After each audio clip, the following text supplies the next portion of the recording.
আসসালামু আলাইকুম বন্ধুরা। একটা ছোট্ট কাঠের টুকরো, সেটার আবার একটা ছোট্ট ফ্যামিলিও ছিল। একদিন সেই কাঠের টুকরোটা হঠাৎ করেই হারিয়ে যায়। তখন তার শুধু একটাই স্বপ্ন ছিল যে সে কিভাবে নিজের পরিবারের কাছে ফিরে যাবে।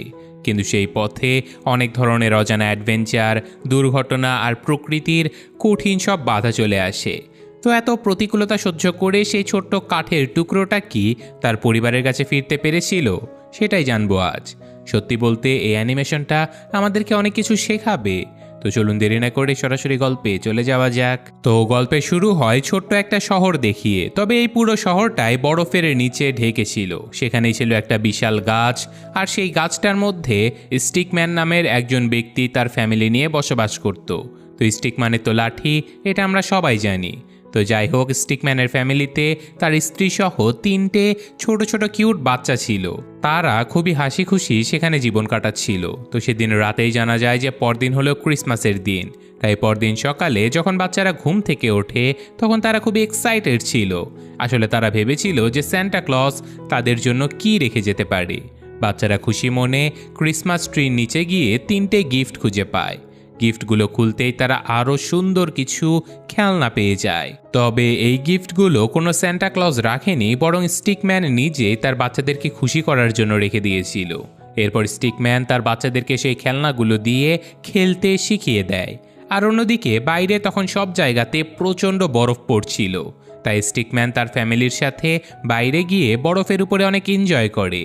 আর কিছুক্ষণের মধ্যেই সেখান দিয়ে একজন মানুষ যেতে থাকে। তখন স্টিকম্যানের পুরো ফ্যামিলি এমন এক অভিনয় করে যে দেখে মনে হয় তারা সাধারণ কোনো লাঠি বা গাছের ডাল ভেঙে পড়ে আছে। আসলে মানুষের থেকে বাঁচার জন্য এরকম অভিনয় তাদের সব সময় করতে হতো। তো সেই মেয়ে মানুষটা সেখান থেকে চলে যাওয়ার পরে তারা আবারও বরফ দিয়ে খেলতে শুরু করে দেয়। আসলে স্টিকম্যান তার পরিবারের সাথে খুবই খুশি ছিল। আর এভাবেই দেখতে দেখতে একদিন শীতকালও ফুরিয়ে যায়। এবার সেখানে বসন্তের সিজন শুরু হয়, আর বাইরে চারপাশে সবুজে সবুজে ভরে উঠতে থাকে। এমনকি স্টিকম্যানের মাথার উপরেও ছোট্ট 2টো পাতা গজিয়েছিল। স্টিকম্যান সেই ছোট পাতা গজানোর খুশিতে সকাল সকাল জগিংয়ে বের হয়। আর এনজয় করতে করতে যেতেই সে রাস্তায় একটা শামুক দেখতে পায়। শামুকটা একটু খাবারের জন্য খুব দ্রুত সামনের দিকে যাওয়ার চেষ্টা করছিল। কিন্তু আমরা তো সবাই জানি শামুক কতটা স্লো হয়। স্টিকম্যান শামুকটাকে সাহায্য করার জন্য একটু খাবার তার সামনে এনে দেয়, কিন্তু দুষ্টুমি করে খাবারটা সে একটু দূরেই রাখে। তো যাই হোক, এরপর সে আবারও গান গাইতে গাইতে জগিংয়ে চলে যায়। আর এইসব কিছুর মধ্যে স্টিকম্যান একবারও লক্ষ্য করেনি যে একটা ছোট্ট কুকুর এতক্ষণে তাকে নোটিস করছিল। শামুকটা কিন্তু চিৎকার করে স্টিকম্যানকে অনেকবার সতর্ক করে দেয়, কিন্তু এই ছোট্ট শামুকের কথাটা স্টিকম্যানের কান অবধি যায়ই না। এদিকে কুকুরটা ততক্ষণ স্টিকম্যানের সামনে চলে এসেছে। কুকুরটা স্টিকম্যানকে দেখে খুব এক্সাইটেড হয়ে যায়, কারণ তার লাইফে সে কখনোই নড়াচড়া করা কাঠি বা ডাল দেখেইনি। তো স্টিকম্যান তো খুবই ভয় পেয়ে গিয়েছিল, আর সে চেষ্টা করে কুকুরটার সামনে থেকে পালিয়ে যাওয়ার। কিন্তু স্টিকম্যানের দৌড়ানো দেখে কুকুরটা আরও এক্সাইটেড হয়ে যায়। সে স্টিকম্যানকে ফলো করতে করতে একসময় ধরেও ফেলে। তারপর স্টিকম্যানকে মুখে নিয়ে নিজের মালিকের কাছে চলে যায়। কুকুরটা চাচ্ছিল তার মালিক এই স্টিকটা দিয়ে তার সাথে একটু খেলুক, আর তার মালিক তেমনটাই করে। ছেলেটা স্টিকম্যানকে অনেক দূরে ছুঁড়ে মারলে কুকুরটা সেটা আবার ফিরিয়ে আনতে যায়। তখন স্টিকম্যান তাকে বোঝানোর চেষ্টা করে যে আমিও তোমার মতো একটা জীবন্ত প্রাণী। এটা বলে স্টিকম্যান তার রাস্তায় হাঁটা শুরু করে দেয়। সে তো ভেবেছিল যে কুকুরটা হয়তো তার কথা বুঝতে পেরেছে, এই জন্য সে নিজের বাড়ি ফিরে যাবার কথা চিন্তা করে। কিন্তু এমনটা তো হয়ই না, কারণ কুকুরটা আবারও স্টিকম্যানকে তার মুখে নিয়ে নিজের মালিকের কাছে চলে যায়। তারা আবারও আগের মতোই খেলছিল। আর তখনই সেখানে পার্কের একজন গার্ড এসে জানায় যে এখানে কুকুর নিয়ে খেলা একদম নিষেধ। কুকুর আর তার মালিক চলে যাবার পরে গার্ড স্টিকম্যানকে অনেক দূরে ছুঁড়ে মারে। স্টিকম্যান এবার কিছুটা স্বস্তি বোধ করছিল। সে ভেবেছিল সে হয়তো মুক্তি পেয়ে গেছে, কিন্তু বিপদ তো এখনও তার পিছু ছাড়েইনি। কিছুক্ষণের মধ্যে তার সামনে একটা মেয়ে চলে আসে। মেয়েটা একটা লাঠি খুঁজে বেড়াচ্ছিল, হয়তো সে কোনো গেম খেলবে। তখনই তার নজর পড়ে স্টিকম্যানের উপরে। তাকে দেখতেই সে স্টিকম্যানকে নিয়ে সেখান থেকে চলে যায়। আর অন্যদিকে বাড়িতে তখন স্টিকম্যানের ওয়াইফ তার জন্য অপেক্ষা করছিল। আর এদিকে সেই মেয়েটা স্টিকম্যানকে পানিতে ফেলে দেয়। আসলে সে তার বন্ধুদের সাথে কোনো একটা প্রতিযোগিতা করছিল। এরা 3 বন্ধু নিজেদের স্টিকগুলো পানিতে ফেলে দেখছিল যে কারটা সবচেয়ে দূরে যেতে পারে। তো স্টিকম্যান পানিতে ভাসতে ভাসতে অনেকটা দূরে চলে যায়। সে বহু চেষ্টা করেছিল পানি থেকে উঠে আসার, কিন্তু যতই সে সামনে যাবার চেষ্টা করে ঠিক ততটাই সে পেছনে চলে যায়, কারণ নদীর স্রোতই উল্টো দিকে যাচ্ছিল। এরপর সে একটা হুইলের চাকা থেকে পড়ে গিয়ে আরও বহু দূরে চলে যায়। অধৈর্য হয়ে স্টিকম্যান বারবার আশেপাশে দেখছিল যে কোনো কিছুর সাহায্যে সে পানি থেকে বেরিয়ে আসতে পারে কিনা। তখনই কিছুটা দূরে সে একজন ফিশারম্যানকে দেখতে পায়। তার ছিপে একটা মাছ আটকে ছিল। স্টিকম্যান তখন সেই ছিপের সাথে আটকে যায়। ফিশারম্যান যখন তার ছিপটা পানি থেকে উঠিয়ে আনে তখন স্টিকম্যান মাছটাকে ছাড়িয়ে দেয়। পাশে বসে থাকা একজন ব্যাঙ এতক্ষণ এই সব কিছু দেখছিল। সে নিজেও স্টিকম্যানকে হেল্প করে, কারণ স্টিকম্যান তাল সামলাতে না পেরে আবারও পানিতে পড়ে যাচ্ছিল। তো ফাইনালি স্টিকম্যান আবারও খুশি খুশি বাড়ির দিকে রওনা দেয়। ব্যাঙটা তাকে কিছু একটা নিয়ে সতর্ক করতেই যাচ্ছিল, কিন্তু তার আগে স্টিকম্যান কিছুটা ঘাসের মধ্যে চলে যায়। সেখানে কিছু হাঁস তার বাড়ি বানাচ্ছিল। হাঁসটা স্টিকম্যানকে দেখতে পেয়ে এক ছোবলে তার সাথে নিয়ে নেয়। স্টিকম্যান অনেক চেষ্টা করে এই হাঁসের থেকে নিজেকে ছাড়িয়ে নিতে, কিন্তু হাঁসটা তাকে কিছুতেই বেরোতে দিচ্ছিল না। অন্যদিকে স্টিকম্যানের ফ্যামিলি তার জন্য ভীষণ চিন্তায় পড়ে যায়। এই জন্য তারা সবাই বাইরে বেরিয়ে স্টিকম্যানকে খুঁজতে শুরু করে দেয়। এদিকে সেই হাঁসটা তার ঘরে ছোট ছোট ডিম পেড়ে দেয়, আর কিছুদিনের মধ্যেই সেই ডিম থেকে ছোট ছোট বাচ্চাও বেরিয়ে আসে। আর এই ছোট বেবিদেরকে দেখে স্টিকম্যানের তার ফ্যামিলির কথা খুবই মনে পড়তে থাকে। যখন এই হাঁস তার বাচ্চাদেরকে নিয়ে পানিতে চলে যায় তখন স্টিকম্যান সেখান থেকে পালাতে শুরু করে, কিন্তু পালাতে গিয়েও তার ভাগ্যটা খুবই খারাপ ছিল, কারণ পাশ দিয়ে যেতে থাকা একটা নৌকার সাথে তার ধাক্কা লেগে যায়। তাই আরও একবার সে পানিতে পড়ে যায়। এরপর পানিতে ভাসতে ভাসতে সে বহু দূর চলে এসেছিল। সে দূরে একটা ওয়াচ টাওয়ার দেখতে পায়। স্টিকম্যান বুঝে যায় যে তার বাড়ি থেকে সে বহু দূরে চলে এসেছে।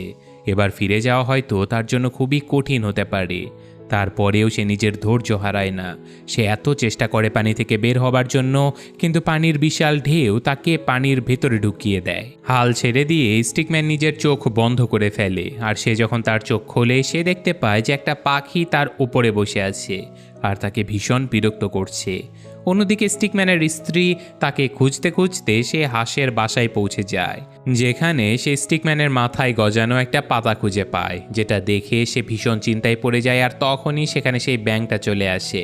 সে স্টিকম্যানের ওয়াইফকে জানায় যে কিভাবে স্টিকম্যান পানিতে ভেসে বহু দূরে চলে গিয়েছে। তখন স্টিকম্যানের ওয়াইফের মনে হচ্ছিল যে হয়তো দ্বিতীয়বার তার স্বামীকে সে আর দেখতেই পাবে না। অন্যদিকে স্টিকম্যান পানি থেকে বের হয়ে স্টিকম্যান চারপাশে ভালো করে লক্ষ্য করে যে এখানে বিচের পাশে বসে অনেক মানুষ এনজয় করছিল। স্টিকম্যানের তো খুবই টেনশন হচ্ছিল যে এত সব কিছুর সামনে দিয়ে সে কিভাবে বাড়িতে পৌঁছাবে। তখনই সে মানুষের কাছ থেকে বাঁচতে ওখানেই বালি দিয়ে বানানো একটা ক্যাসেলের পেছনে লুকিয়ে পড়ে।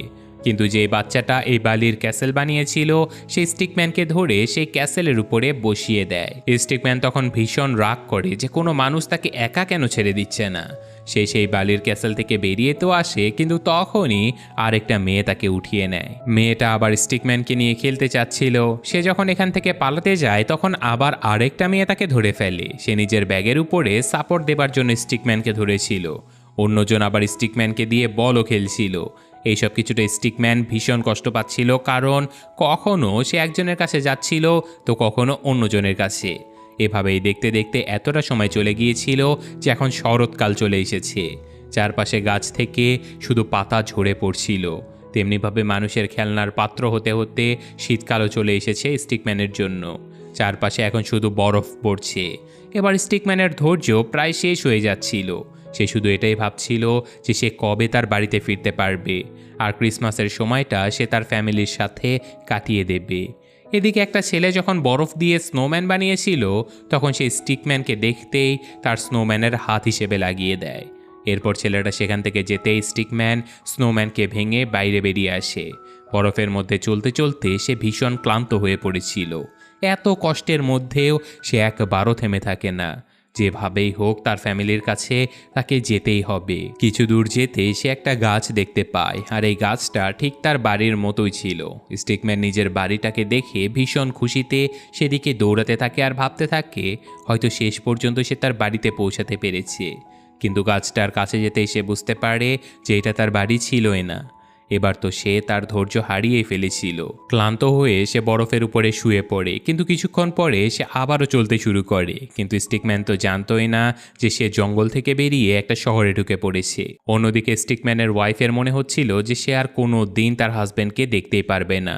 অন্যদিকে স্টিকম্যানকে একটা ছোট্ট বাচ্চা মেয়ে দেখতে পেয়ে আবারও উঠিয়ে নেয়। সে স্টিকম্যানকে তার বাড়িতে নিয়ে ফায়ার প্লেসে ব্যবহার করতে চাচ্ছিল। আর হয় ঠিক এমনটাই। তবে তার কোনো জ্ঞান ছিল না, কিন্তু তখনও সে শুধু নিজের ফ্যামিলির কথা নিয়েই ভাবছিল। হঠাৎ করে যখন স্টিকম্যানের চোখ খুলে যায়, তখন সে দেখতে পায় যে ফায়ার প্লেসের মধ্যে সে পড়ে আছে। স্টিকম্যান ভীষণ ভয় পেয়ে গিয়েছিল।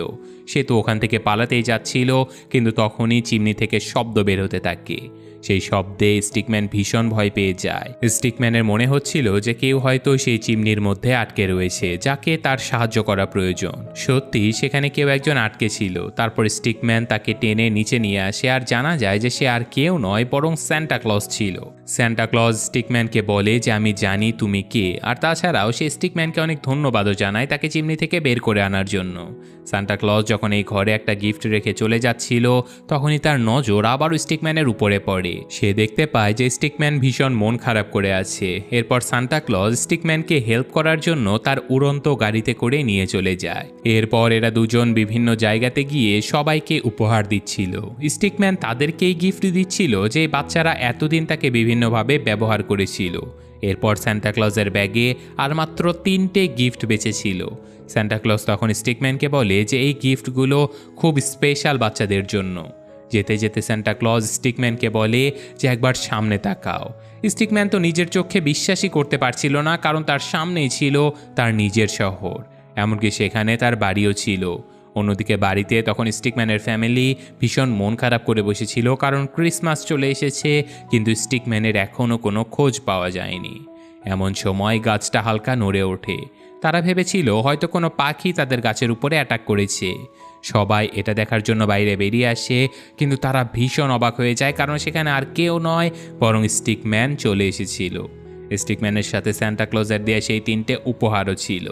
স্টিকম্যানের পুরো ফ্যামিলি তাকে দেখে ভীষণ খুশি হয়ে যায়। স্টিকম্যান কান্না করতে করতে তার স্ত্রী সহ বাচ্চাদেরকে জড়িয়ে ধরে। এরপর স্টিকম্যান তার ফ্যামিলিকে প্রমিস করে যে আর সে কখনো একা একা বাইরেই যাবে না।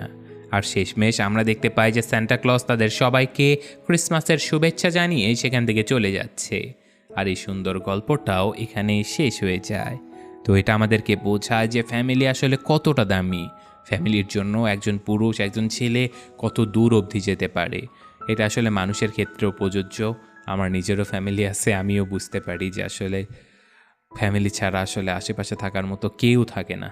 যাই হোক, গল্পটা কেমন লাগলো কমেন্টে জানাবেন। আমি আজকের মতো বিদায় নিচ্ছি। আল্লাহ হাফেজ।